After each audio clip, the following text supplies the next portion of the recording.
Today we have an exciting specimen, an orbital exenteration. Guaranteed, this is a procedure that is rarely seen, pun intended.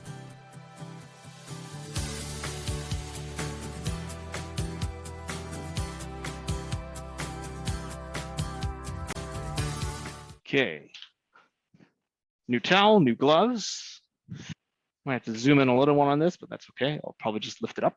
Yeah, lift it up. And this one will go with our traditional way of starting specimens. Very good, everyone. So this is indeed an orbital exenteration rather than a wide local skin excision or a local soft tissue excision or parotid gland. One of the dead giveaways I was trying to hint at is when I open up the skin, you can see this crevice in the middle, which are the upper and lower eyelids. So this is not a very common resection, but looking at the specimen anteriorly, we've got the upper eyelid. There's the lower eyelid. Opening up the eyelid, there is a globe or eyeball in sight within the cavity. So you can see the reflection off the sclera there. Oh, now yes, I that's can true. see them. Yesterday when you were showing it to me. If anyone can see the eyelashes there on the upper lid. Okay.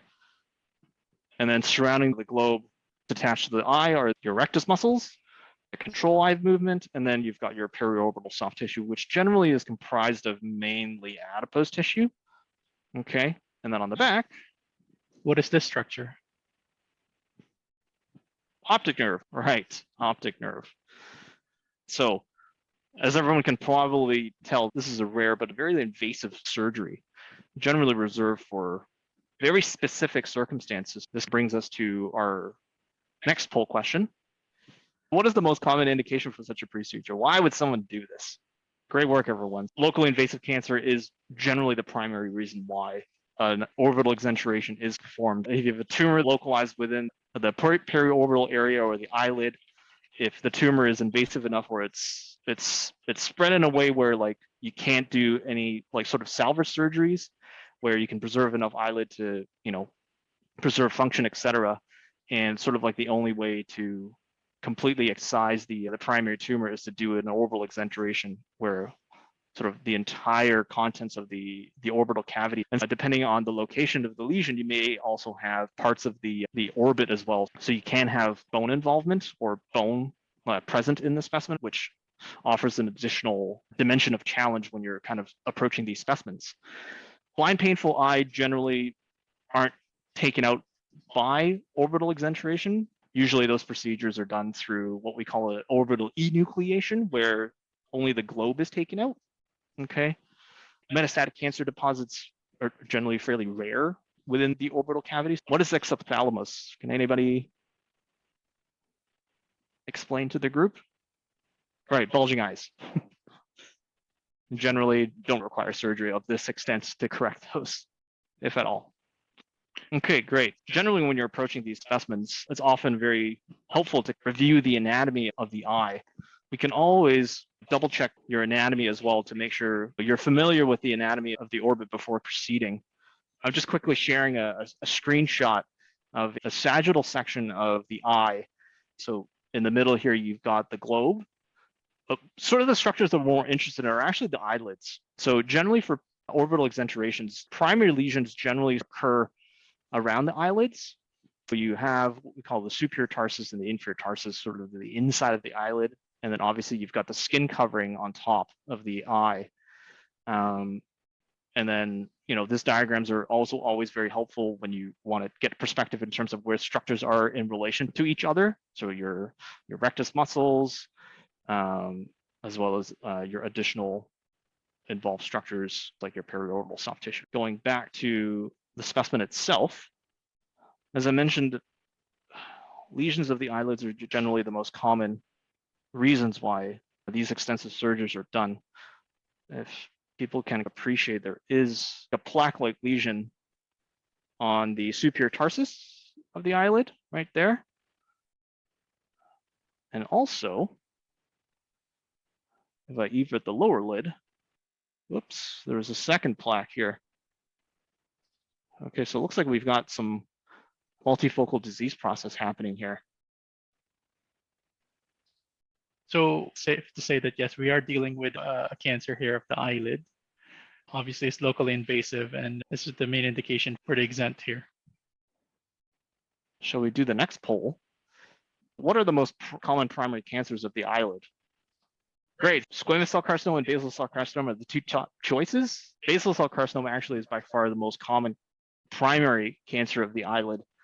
And then second most common is squamous cell, followed by melanoma. The susceptibility of basal cell carcinoma in the eyelid is kind of like the same for any of the skin lesions. BCC is always the most common one. Out of curiosity, folks, what B-cell lymphoma is the most common in the eyelid? Not lymphomas, by far the most common, the eyelid. Very good. So now we've sort of identified the lesion and we understand the orientation of the specimen. I'm going to briefly take everyone through how to approach these kind of specimens. Now that we've got like multiple structures kind of happening and, kind of how to approach these specimens. So of course, the first step being measuring the specimen. So overall dimensions of the specimen, medial lateral, superior inferior, anterior and posterior. This is a left eye exenteration. I would also measure the overlying skin in 2 dimensions, medial lateral. As an option, one can also measure the depth or the length of the eyelids, superior lid and inferior lid. Okay. And last but not least, optic nerve margin and length and diameter. You can also measure the depth of the soft tissue surrounding the globe and minimal to maximum thickness.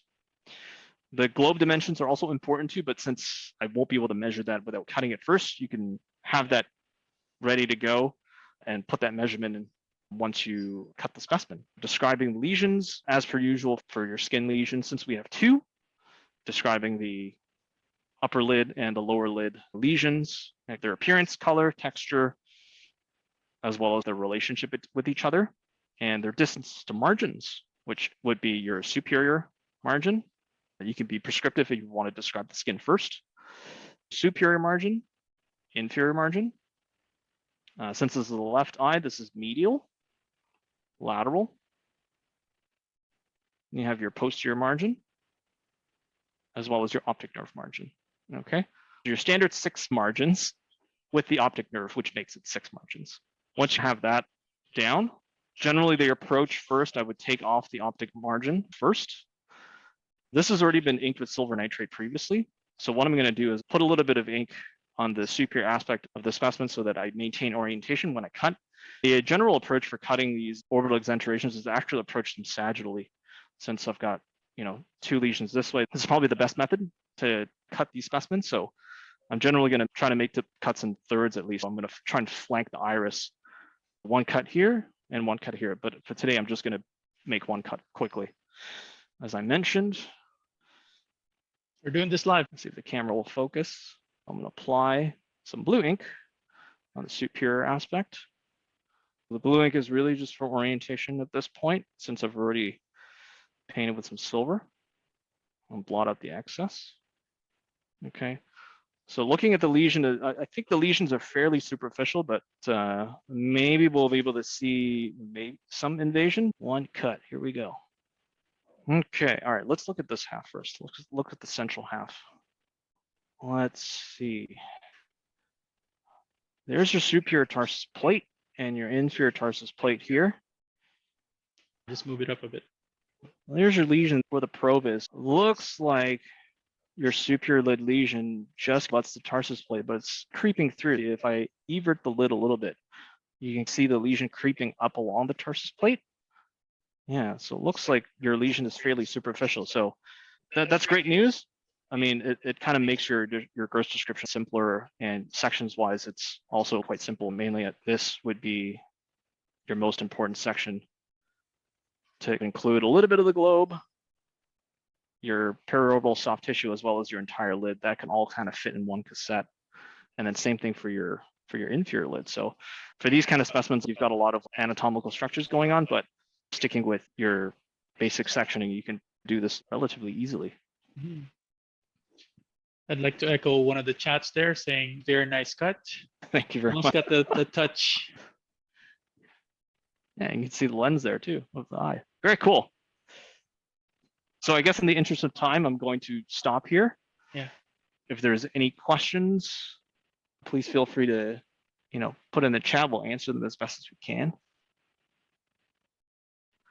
Is reconstructive surgery possible with a prosthetic eye? There are some centers where they attempt reconstruction, where they set in magnets within the remnant of the orbital cavity, and they create patches that look like skin and eye, and it clips on. That is one possibility, but the majority of these patients just opt for an eye patch to cover the skin graft.